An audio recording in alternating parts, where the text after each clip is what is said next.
अस्सलामुअलैकुम। Processes of social change in India में हम मॉडर्न इंडस्ट्रियलाइजेशन और अर्बनाइजेशन देखे हमने। भारत में समाजी तब्दीली का अमल हमारा सबक शुरू है, जिसमें हमने इंडस्ट्रियलाइजेशन यानी सनतियाना और अर्बनाइजेशन यानी शहरियाना देखे। अभी देखते हैं मॉडर्नाइजेशन यानी जदीदियत या जदीदियाना। ये एक बहुत ही इम्पोर्टेंट, इसमें एक ऑब्जेक्टिव क्वेश्चन हमेशा पूछा जाता है कि जदीदियाना या जदीदियत या मॉडर्नाइजेशन की टर्म किसने दी। तो ये डैनियल लर्नर ने इसकी टर्म दी थी। कंपलसरी क्वेश्चन, आप उसको समझ के चलिए। The term modernisation was coined by Daniel Lerner. When one uses the term modernization, it may be with reference to an individual or group. जब हम जदीदियत लफ्ज़ का इस्तेमाल करते हैं, जब हम इस इस्तिलाह का इस्तेमाल करते हैं, तो इससे मुराद कोई फ़र्द या ग्रोह या फिर पूरा समाज होता है। There is often a tendency to think modernisation in economic terms. एक रुझान है कि हम जो मॉडर्नाइजेशन है उसको इकोनॉमिक टर्म्स में देखते हैं, मौशी इस्तिलाह में हम देखते हैं। यानी हम ऐसा समझते हैं कि जिनके पास में ज़्यादा दौलत है, या जो सोसाइटी में, या जो जिन लोगों के पास में जो ज़्यादा वेल्दी पीपल है वो मॉडर्न है, लेकिन ऐसा नहीं है actually. However, along with the reference to economic life, modernization can also be understood in terms of social life, technology, politics, culture, education and so forth. ऐसा हम आमतौर पे ऐसा समझते हैं कि ये सिर्फ इकोनॉमिक टर्म में हम उसको देखते हैं, किसी की जो इकोनॉमिक स्टेटस है या वेल्थ कितनी है, वो हिसाब से हम उसको मॉडर्न डिसाइड करते हैं। लेकिन ये ऐसा नहीं है, बल्कि साथ ही आपका सोशल लाइफ, किसी सोसाइटी का, हमने पहले ही देखा कि जब हम मॉडर्नाइजेशन इस्तिलाह का इस्तेमाल करते हैं, जब हम ये टर्म यूज़ करते हैं, तो ये एक फ़र्द या एक सिंगल इंसान, सिंगल पर्सन, एक ग्रुप या पूरा समाज कोई भी हो सकता है। तो और सिर्फ उसकी वेल्थ ही डिसाइड नहीं करती उसका मॉडर्न होना, बल्कि social life, technology, culture, education, सारी ही चीज़ें मिलकर डिसाइड करती है मॉडर्नाइजेशन को। Modernisation has led to change in values, beliefs and norms. और मॉडर्नाइजेशन की वजह से इंसान की जो वैल्यूज़ है, जो उसकी कदरें हैं, जो पुरानी अक़दार हैं, जो उसके बिलीफ हैं, जो अक़ायद या यकीन हैं, और जो नॉर्म्स है ज़िंदगी के, जो रिवायत है, जो उसूल है, वो सारी ही चीज़ों में चेंजेस आते हैं। Given below are some definitions of modernisation. कुछ डेफिनेशंस दी है मॉडर्नाइजेशन की, तो देखते हैं। फर्स्ट वन है डेनियल लर्नर ने जो डेफिनेशन दी है, डेनियल लर्नर ने ही एक्चुअली मॉडर्नाइजेशन का कंसेप्ट भी दिया है। तो इन्होंने क्या डेफिनेशन दी वो देखते हैं। Modernisation is the current term of an old process of social change where by less developed societies acquire the characteristics common to more developed societies. उनके आज के जो हालात है उसमें मॉडर्नाइजेशन एक्चुअली समाजी तब्दीली का एक बहुत पुराना अमल है, सोशल चेंज का बहुत पुराना अमल है, जहाँ पे कम तरक्की याफ्ता माशरा, कम तरक्की याफ्ता समाज, less develop society developed society की खसूसियत को, या डेवलप सोसाइटी के कल्चर को, डेवलप सोसाइटी के नॉर्म्स को फॉलो करती हैं या इख्तियार करती हैं, वो चीज़ें हासिल करती हैं, वो चीज़ें लेती हैं। तो फिर से मैं आपको क्लियर करती हूँ कि डैनियल लर्नर ने मॉडर्नाइजेशन का कंसेप्ट दिया, जिसके मुताबिक मॉडर्नाइजेशन सोशल चेंज का वो पुराना अमल है, समाजी तब्दीली का वो पुराना अमल है, जहाँ पर कम तरक्की याफ्ता माशरा, कम तरक्की याफ्ता समाज, लेस डेवलप्ड सोसाइटीज़, जो मोर डेवलप्ड सोसाइटीज़ है, जो ज़्यादा तरक्की याफ्ता या तरक्की याफ्ता समाज है, उनकी खसूसियात को इख्तियार करते हैं, उनकी खसूसियात या उनकी वैल्यूज़ को वो अडॉप्ट करते हैं, एक्वायर करते हैं। सेकेंड है रस्टो एंड वार्ड ने जो डेफिनेशन दी है, modernisation is the application of modern science to human affair. बहुत ही सिंपल उन्होंने बताया है कि जो जदीदियत है, मॉडर्नाइजेशन है, जदीदियाना है, इसका बेसिक यही होता है कि जो साइंस है, मॉडर्न साइंस है, उसको इंसानी मामलात के लिए इस्तेमाल करना, इंसानी ज़िंदगी में इस्तेमाल करना, मॉडर्न साइंस को, यही जदीदियाना है, मॉडर्नाइजेशन है। एलेटस ने क्या डेफिनेशन दी है इसकी? Modernization is a process by which modern scientific knowledge is introduced in the society. Modernisation वो प्रोसेस है जिसमें जो मॉडर्न साइंटिफिक नॉलेज है वो सोसाइटी में इंट्रोड्यूस करवाई जाती है, सोसाइटी में तारीफ़ करवाई जाती है जो जदीद साइंसी इल्म है, with the ultimate purpose of, मकसद क्या होता है ये जदीद साइंसी नॉलेज को सोसाइटी में इंट्रोड्यूस करने का, सोसाइटी में लाने का, जदीद साइंसी नॉलेज को मकसद ये होता है achieving a better and more satisfactory life, बेहतरीन और बहुत ज़्यादा इत्मीनान बख्श ज़िंदगी को हासिल करना, ज़िंदगी गुजारना in the broadest sense of term as accepted by the society concern, जिसे वो सोसाइटी के लिए एक्सेप्टेबल हो और वो सोसाइटी से कंसर्न हो, ऐसे साइंटिफिक नॉलेज को ज़्यादा अच्छी ज़िंदगी गुजारने के लिए, बेहतरीन ज़िंदगी, एक मुतमईन ज़िंदगी गुजारने के लिए जो मॉडर्न साइंटिफिक नॉलेज को इंट्रोड्यूस किया जाता है, ये सारा अमल मॉडर्नाइजेशन कहलाता है। तो आई होप आप लोगों को क्लियर हुए होंगे तीनों ही डेफिनेशंस। अगर कुछ नहीं समझ आया तो कमेंट कीजिए। अभी हम देखते हैं इसके खुसूसियात क्या है, मॉडर्नाइजेशन की कैरेक्टरिस्टिक्स क्या है। सबसे पहले तो होता है साइंटिफिक टेम्परामेंट। हमने पहले ही देख लिया कि मॉडर्नाइजेशन मतलब वेल्थ होना नहीं होता, ये इकोनॉमिक टर्म में ही हम उसको डिफाइन या डिसाइड नहीं कर सकते। साइंटिफिक टेम्परामेंट होना ज़रूरी होता है। आप मॉडर्न हैं, आपका टेम्परामेंट साइंटिफिक है या फिर ऑर्थोडॉक्स है, ये डिसाइड करता है कि आप मॉडर्न है या नहीं है। This refers to the development of a scientific way of understanding and explaining any phenomena. Scientific temperament मतलब किसी भी चीज़ को समझने के लिए, किसी भी चीज़ को एक्सप्लेन करने के लिए, उसको बयान करने के लिए आपका वे साइंटिफिक होना चाहिए। आप साइंसी तरीक़ों पर, साइंसी दलाइल पर, साइंटिफिक आर्ग्यूमेंट्स के साथ में आप आपकी वो चीज़ को समझते हैं, आप उसको एक्सप्लेन करते हैं। साइंटिफिक शवाहिद की रोशनी में, साइंटिफिक सबूतों की रोशनी में हम किसी चीज़ को देखते हैं, जानते हैं और समझते हैं, तो ये साइंटिफिक टेम्परामेंट होता है। दिस में come from an education that is based on scientific methods. और ये कहाँ से आता है? ऐसी एजुकेशन से आता है जो साइंटिफिक मेथड पे बेसिस होती है। And N emphasis on the need for empirical evidence in support of given argument. और साथ ही जो भी आर्ग्यूमेंट किया जाता है, जो भी आर्ग्यूमेंट दिया जाता है, उसके लिए एम्पिरिकल एविडेंस होने चाहिए, उसके लिए ऐसे सबूत होने चाहिए जिसको आप प्रूफ कर सकें। तो ये साइंटिफिक टेम्परामेंट होता है।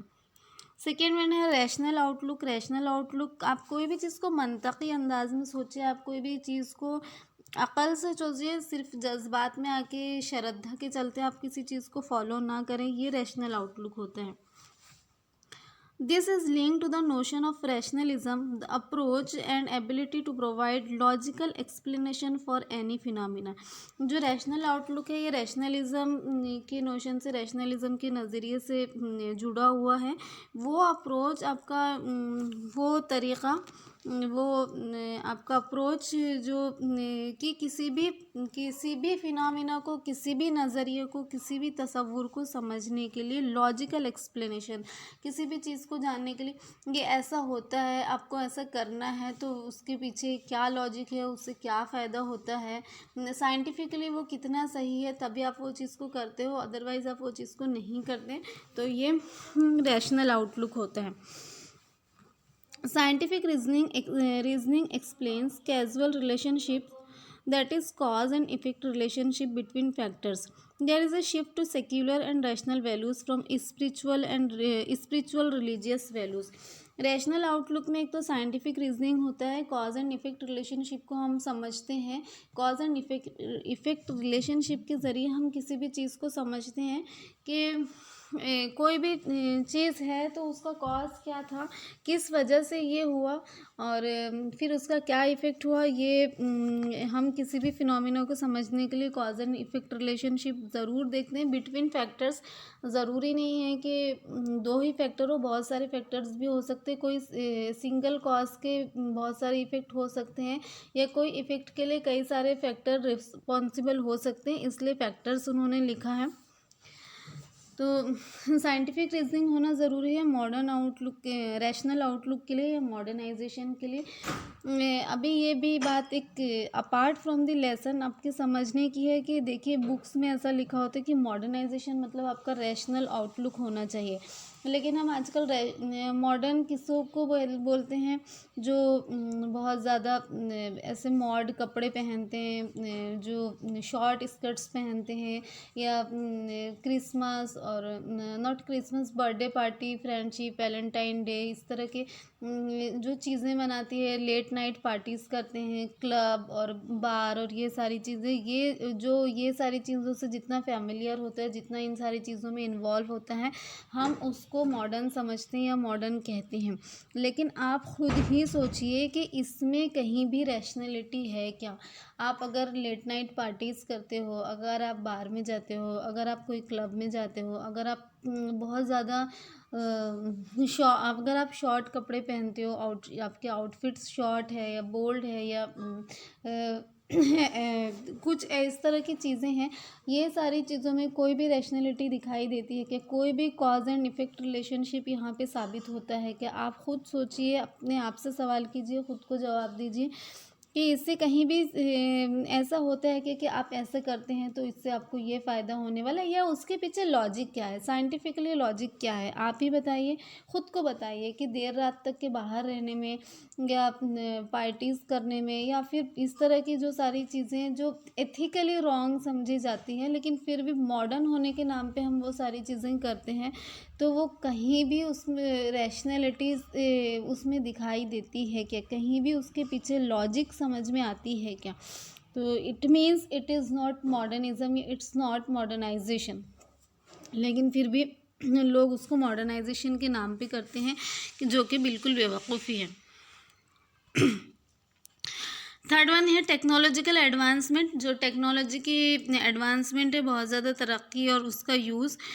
Several definitions of modernisation tend to emphasise on the fact of advancement in the use of technology which in turn is a characteristics of industrial societies. Technological advancement, new new machines और advance और developed machinery का इस्तेमाल, और जो industrial societies की खसूसियत है ख़ास तौर से, जहाँ पर चीज़ों ने बहुत स्पेशलाइज्ड स्किल और एक्यूरेसी के साथ में चीज़ें होती है, प्रिसीजन टेक्निक्स होती हैं, चीज़ें कम वक्त में बहुत खूबसूरत, बहुत एक्यूरेसी से, बिना कोई खामी के होती हैं, प्रोसेस इस तरह से होते हैं। तो जो जदीद मशीनरी का इस्तेमाल, डिजिटलाइजेशन, डिजिटल टेक्नोलॉजी का इस्तेमाल, ये सारा टेक्नोलॉजिकल एडवांसमेंट में आता है।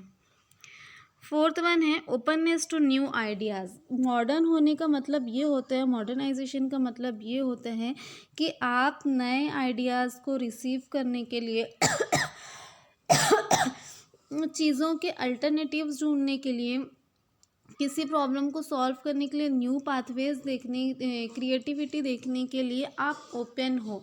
जैसे अभी ऑनलाइन टीचिंग, ये एक नया आइडिया है, तो बहुत सारे लोगों ने इसको वेलकम किया है, लेकिन बहुत सारे लोग इसको बहुत गलत समझते हैं, और बहुत सारे लोग ऐसा समझते नहीं, उससे फ़ायदा हो ही नहीं सकता, या फिर ये फ़ेस टू फेस टीचिंग के बराबर, face to face teaching learning के इक्वल ये प्रोसेस नहीं हो सकता है, उसमें बहुत फ़र्क होता है, ये 2 वे 1 वे और ये और बहुत सारी अलग अलग बातें होती हैं। लेकिन जब आप उसके लिए ओपन ही नहीं है, आप उसको रिसीव करने के लिए, आप उसको एक्सेप्ट करने के लिए ओपन ही नहीं है, तो इससे आपको फ़ायदा भी नहीं होता। लेकिन ऐसे भी लोग हैं जो जिन्होंने इस चीज़ को एक्सेप्ट किया है, और वो यूट्यूब के ज़रिए, गूगल के ज़रिए, और जो अलग अलग वेबसाइट्स है, एजुकेशनल वेबसाइट्स है, उसके ज़रिए वो बहुत अच्छे से एजुकेशन हासिल कर रहे हैं, और बहुत अच्छे से बहुत सारी चीज़ें, नई नई चीज़ें घर बैठे सीख रहे हैं। तो ये this is openness to new ideas. और किसी भी चीज़ के लिए रिजिडिटी ना हो कि नहीं ये ऐसा ही होता है, ऐसा ही करना चाहिए, ये काम इसी तरह से होता है, ये खाना ऐसे ही बनना चाहिए, ये काम ऐसे ही होना चाहिए, कोई क्रिएटिविटी है वो, उसका कोई नया तरीका आप एक्सेप्ट करने के लिए तैयार नहीं है, आप किसी को सुनने के लिए तैयार नहीं, it means you are not modern. Being modern can not be limited to only using modern devices और गैजेट्स। मॉडर्न होने का मतलब से ये नहीं होता कि आप मॉडर्न गैजेट्स या मॉडर्न डिवाइसेस इस्तेमाल कर रहे हो, आपके पास में 4G का फ़ोन है, ये इसका मतलब मॉडर्न होना नहीं होता, बल्कि मॉडर्न का मतलब ये होता है कि आप कितने ओपन हो न्यू आइडियाज़ के लिए।